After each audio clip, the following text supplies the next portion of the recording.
আজকে গিলিছেন পাড়ার মারাছে বলে কিছু বোঝা যাচ্ছে না, মানে একদম রাত দিন 24 ঘন্টায় গন্ধ, শুতে পারিনি, খাতে পারিনি, লাতে পারিনি, একটু বসতে পারিনি, কিচ্ছু করতে পারিনি এই গন্ধে। চরম গন্ধে, প্রচুর গন্ধ।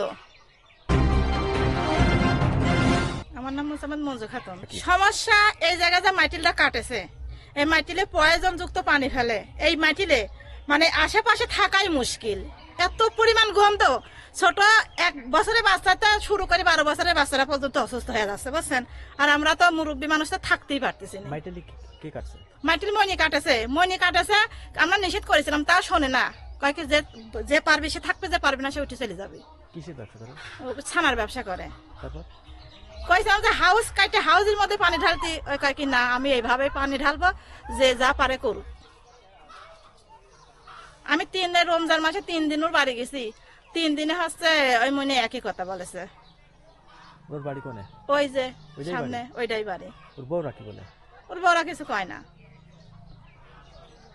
খুব সমস্যা মানে এত সমস্যা যে এরকম থাকা যায় না, তো এরকম কি থাকা যায়? এই এত আজকে গিলিছেন পাড়ার মারাছে বলে কিছু বোঝা যাচ্ছে না, মানে একদম রাত দিন 24 ঘন্টায় গন্ধ, শুতে পারিনি, খাতে পারিনি, লাতে পারিনি, একটু বসতে পারিনি, কিচ্ছু করতে পারিনি এই গন্ধে। চরম গন্ধে, প্রচুর গন্ধ। মানে ছোট ছোট বাচ্চারা অসুস্থ হয়ে যায়, বমি হয়, যদি শান্তি যদি না পায়। যে সারাদিন রোজা থাকি, বাড়ির ভিতরে গরম রোদ, গরম বাগান এসে বসতে পারিনি, তো এই গন্ধে বুঝতে পারিনি। সেজন্য আপনাদের কাছে একটাই অনুরোধ, আপনারা কিছু একটা করেন যাতে আমরা একটু শান্তিভাবে বসবাস করতে পারি। একজনের জন্য ওটা ছানা কাটা, ছানার পানি, টক জলের পানি, কাঁচা দুধের পানি। ওই পানিটা হাউস করে ফেলানির নিয়ম, কিন্তু হাউস বাদে ওরা ওই রকম ফেলে। ওই মাটিলের চারতরে প্রয়োজনে মনে করেন যে দেখেন একটা গাছ নয়, প্রত্যেকটা গাছ মারা গেছে। ওই দেখেন ওই পানির গ্যাসে। আমাদের এলাকার চেয়ারম্যান, ওই চেয়ারম্যান নাম জানো কি? মেম্বার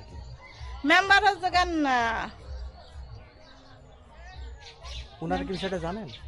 হ্যাঁ, চেয়ারম্যান জানে কিনা জানি না, কিন্তু মেম্বার জানে। মেম্বারের নাম কিনা মানে জিয়া মেম্বার। কি বলুনি? ওনা কিছু বলে না, ওনার মুখের কথা আমরা কিছু শুনিনি। আরো কোনো একটা মেম্বারের না পাওয়ার নাই, মানে যেটা মেম্বার দায়িত্বের সাথে করে আসবি, যে বলবি যে এই জিনিসটা আপনারা হচ্ছে একটু মানে এটা হাউস করে করেন, যে 8-10 জন সমস্যা হচ্ছে, এই মেম্বার এই কথাটা মাথা ঘাড়াই না।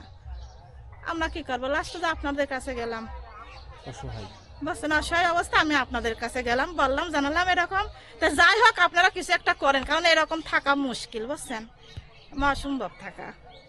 ঘটনা হচ্ছে গিয়ে এই জায়গাটায় যে সব ছানার পানি ফেলে মনি, ওই পানির গন্ধে সব আসতে পারে না, এমনি বসতে পারে না, এমনি মানুষের সমস্যা, অসুস্থ হয়ে যায়। তাই আমরা একটু করতে চাচ্ছিলাম, এই জায়গা থাকা খুব সমস্যা। আপনারা যদি একটু ব্যবস্থা করতে পারেন তে করেন। ও ব্যবসা করবি, ও গরিব মানুষ, ব্যবসা করে খায়, দেখেন যাতে সুবিধা হয় আপনারা সেই কাজটা করবেন। পানি নিষ্কাশনের কোনো ব্যবস্থা নাই? না না না, এটা হাউস করি, হাউসের ভিতর তুই আটকা থুলু হইতি, এরকম তো হয় নাই।